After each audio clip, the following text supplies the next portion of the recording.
So a bit late uploading this video, but in this video I'll be going through the top 26 FC26 ratings and I'll be reviewing them and seeing if they are the correct rating or not, should the player have been higher or lower. And yeah, thanks for watching the previous videos I've been uploading throughout the weeks. I really appreciate the support, and yeah, let's just get into this.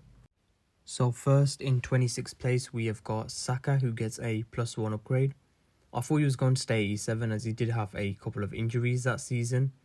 However, he still had 25 goal contributions in 37 matches, which is pretty good, and he is Arsenal's highest rated player. Looking at his FC26 card, his pace has decreased by 1, his passing has increased by 4, and his physicality goes up by 3 too. So overall, a pretty decent upgrade for Saka. Next up, we have got Gabriel, who gets a +2 upgrade to 88. Though his pace has gone down by 5, the rest of his stats get an upgrade, especially defending, which has gone from 86 to 88. I feel like this upgrade was 100% deserved.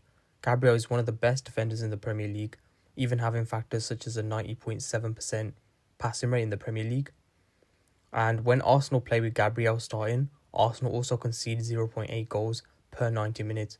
So yeah, Gabriel is one of the best defenders in the Prem, and this upgrade is justified 100%. Next up, we have got Jamal Musiala, the cover star of FC26, alongside Bellingham, who does get a +1 rating, upgrade to 88, which I expected. Looking at his stat changes, his pace has decreased by 4, though his shooting does increase by 1, and his passing does increase by 2. I think the rating is deserved. He did have more goals that season than the past one, having 21 goals from 12.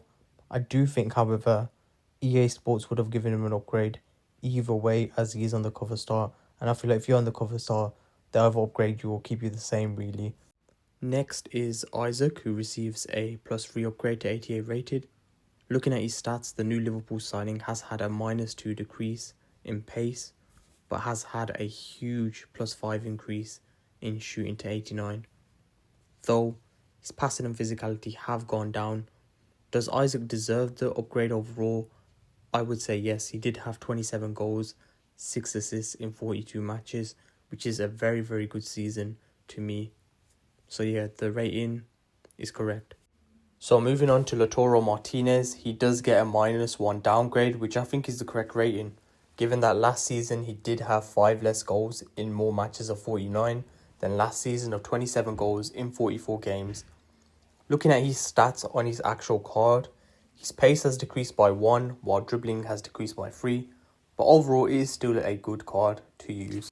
So moving on to Robert Lewandowski, he does receive the same rating as FC25, even though his pace, shooting and dribbling have decreased by 1.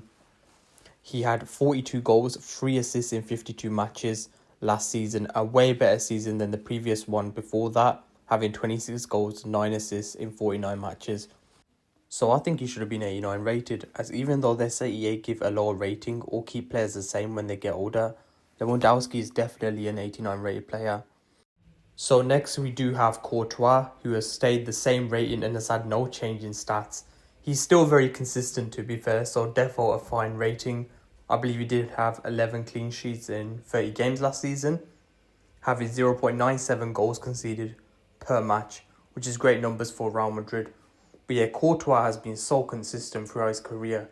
Has just been 89 rated, 90 rated throughout, well, God knows, I think since FIFA 16. So he's a very consistent player and a very good one.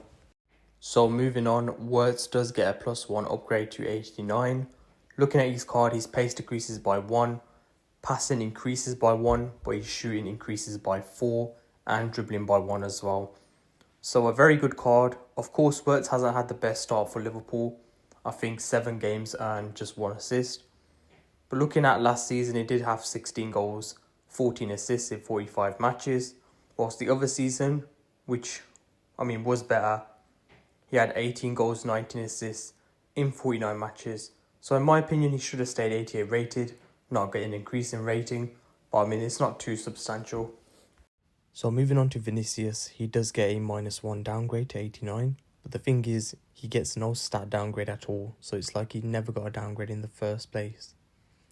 It was deserved, the downgrade was deserved, as he did have less goals of 21 in 52 matches, but had 24 in 39 matches the previous season. So it is a fair decision from EA to make, but a decent card overall. So moving on to Valverde, he does get a +1 upgrade from 88 to 89. Looking at his card, his shooting does go up by 2, defending goes up by 3, and physicality by 1. Is the upgrade deserved? I'd say yes. Valverde is one of Real Madrid's key players, and he even had 9 goals, 7 assists in 59 matches compared to last season where he had 3 goals, 7 assists. So deserved, and it is a good card to be fair. So moving on to Harry Kane, he does get a downgrade by -1 and his stats change with a -1 in pace to 64 pace. Shooting decreases by 1, and this is the same with pass, dribbling and defending. Is this the correct rating? No, definitely not. Looking at Kane's stats, he did have 38 goals, 11 assists in 46 matches, winning the Bundesliga as well, by the way. Of course, he did have 44 goals, 12 assists in 45 matches the previous year, but Bayern didn't even win anything significant that year. And 38 goals, 11 assists, you should surely be thinking that's a 90 rated card, definitely. So yeah, I think Kane is 90 rated player and is underrated in my opinion. He's been underrated for a couple of years. So moving on to Alisson, he's 89 rated again. I expected that. Being consistent for 5 years though, he's been 89 for the last 5 years. That's actually mad. He is such a great keeper though. He has like a 72% save percentage and had like 10 clean sheets in his 28 appearances. Looking at his card, stats like kick has only gone up to 86 by 1. So that's the only stat change. But other than that, 89 rated again. He'll probably be 89 rated the next FIFA as well. He's proper consistent. So yeah, good card. So moving on to Joshua Kimmich. This is a bit of a weird one. He's 89 rated now. I mean, when he was 86 in FC25, I was like, okay, this is going to be a downward spiral now. He's going to go down rating, probably be 85 next year and that. But no, Joshua Kimmich has done very well that season. So now he's got a huge upgrade by 3 to 89 rated. Looking at his card, his pace goes up by 3, passing by 1, defending by +3, and physicality by +2. Is the upgrade deserved? Yes, definitely. He was great that season. He had 3,993 touches, the highest in the Bundesliga league, whilst having the most successful passes and passes overall. So he has been very influential to Bayern's success that season, and yeah, definitely deserves an 89 rated card. Moving on to Pedri, as expected he does get a +3 upgrade to 89 rated. Looking at his stats, shooting goes up by 4, passing by 3, dribbling by 3, a huge upgrade in defending by 8, and physicality by 3. Was it deserved? I'd say 100% yes. He was Barcelona's best players that season and he was in the La Liga top 3 for ball recoveries in the opponent's half. He also created 67 chances, which was the highest for Barcelona, whilst having a 90% passing accuracy. So yeah, Pedri was one of the most standout players in that season and therefore deserved the upgrade. If he was 90 rated as well, I wouldn't complain. It's 100% deserved. So Donnarumma does stay as an 89 rated. He has now gone to City and he's playing quite good. I mean, the saves he made against Manchester United were pretty good. Looking at his stats, hand goes down by 1 while kick also decreases by 3. But the rest of his stats do stay the same. Of course, the rating is deserved. He had 6 clean sheets in the Champions League, which was tied second. He also prevented about 11.5 goals, which is he conceded far fewer goals than the quality of shots on target against him suggested that he would. And this was among the best differentials in the league. So, I mean, yeah, Donnarumma is one of the best keepers in the world. 89 rated, fair rating. He'll probably keep that same rating because I feel like he's going to do, well, even be more successful at Man City now. So, Vitinha does go up by 4 to 89 rated. Looking at his stats, he has an increase in 3 in shooting, +2 in passing, +3 in dribbling, and lastly, another +2 in dribbling and physicality. Is the rating deserved? I'd say yes. He was key to helping PSG win this Champions League and be as successful as they were.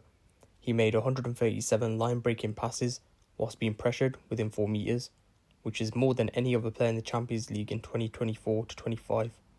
And of those, 4 directly led to a team goal within 10 seconds. So yes, it was deserved, 100%. Helped PSG win the Champions League, League 1. So yeah, it's the correct rating. So Hakimi does get a +5 upgrade, huge upgrade to 89. Looking at his card, his pace has increased by 1, shooting by 3, passing by 2, dribbling by 3, and defending has the huge increase by 7. And lastly, physicality by +1. Is the rating deserved? I'd say yes. First of all, he had 9 goals, 12 assists in 48 matches, which is very good and unusually high attacking output. And in general as well, he has been defensively one of the key players in helping PSG win major trophies like the Champions League. Therefore, I feel like the rating is fair. So moving on, Yamal does get a huge upgrade by 8 to 89 rated. Looking at his card, his pace increases by 3, shooting huge increase by 6, passing by 10, dribbling by 8, and lastly physicality by 5. Is the rating deserved? I'd say 100% yes, even 90 is justified. Yamal was brilliant, having 18 goals, 21 assists in 55 matches last season, and came second in the Ballon d'Or rankings. So it's definitely deserved.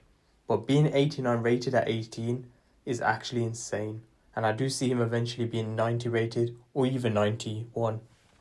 So Rafinha does get a huge +5 upgrade, and looking at his card stats, he has a shooting increase by 5, passing increase by 7, dribbling by 1 and physicality by 2. Is the rating deserved? Yes, but I think Rafinha should be 90. And Rafinha in a way could have won the Ballon d'Or instead of Dembele, as he did have more goal contributions as well, having 34 goals, 12 assists in 57 matches.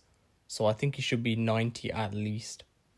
So Haaland does get a -1 downgrade to 90 rated. Looking at his stats, pace has gone down by 2, which I think is incorrect. Haaland is defo faster than 86 pace. Shooting down by 1 and dribbling down by 1. Was the rating downgrade deserved? You could say yes, as he didn't really win as much that year. But Haaland, in my opinion, is still a 91 rated tier player and still had 31 goals, 4 assists in 41 matches.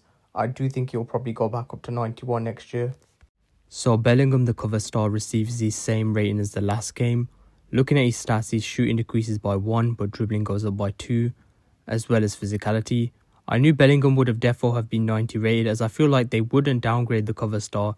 Is the rating correct? I don't know, as he could be 89 at the same time, then 90. But he still had 14 goals, 13 assists in 52 matches, and was overall decent for Real Madrid. So, I mean, yeah, it's fine that he's 90. Van Dijk does receive a +1 upgrade to 90. Looking at his stats, pace decreases by 5. Passing, dribbling, defending and physicality, however, all increased by 1. Is the rating deserved? I'd say yes. He was key in helping Liverpool win the Premier League, and his dual success rate is 72.3% and had an aerial dual success rate of 76.6%, highest among centre-backs playing above 3,000 minutes, so I'd say it is quite deserved. Rodri receives a -1 downgrade to 90. Looking at his stats, his pace goes down by 1 and defending goes down by 1. Is the rating deserved? I'd say yes. I mean, Rodri didn't hardly play as much matches than the previous season due to injuries. So yeah, it's very unfortunate. And yeah, I mean, yeah, usually do give a -1 downgrade to players who have been injured throughout the season. So it is commonly expected. Dembele does receive a +4 upgrade to 90. Looking at his stats, pace decreases by 1, shoot goes up by a huge 13, passing by 1, dribbling by 5, defending by 9, and physicality by 12. So a great card overall. Is it deserved? 100%? Yes. He had 33 goals, 13 assists in 49 matches, and won the Ballon d'Or as well. Thinking of it, he could have even been 91, as I mean, he has won the Ballon d'Or, so he could be. Moving on to Mbappe, he does stay the same rating as expected. Looking at just the stats, passing goes up by 1, defending goes up by 1, however physicality decreases by 2. Is the rating deserved? Yes, Mbappe is one of the best players in the world, and in his first season at Real Madrid he already scored 43 goals and had 5 assists in 56 matches. And yeah, I don't see Mbappe going down a rating anytime soon. So Salah does get an upgrade of +2 to 91. Looking at his stats, he gets a +1 in shooting, +4 in passing, +2 in dribbling, and +1 in physicality. Is it deserved? Yes. I mean, Salah should have been 91 last year, as to be honest, it's insane how consistent he has stayed in the Premier League, and he did have 34 goals, 23 assists in 52 matches last season. And yeah, that is the top 26 FC26 ratings. It is a bit late release in this video, even though I've been starting on it for quite a long time. So yeah, my bad about that, and thanks for watching.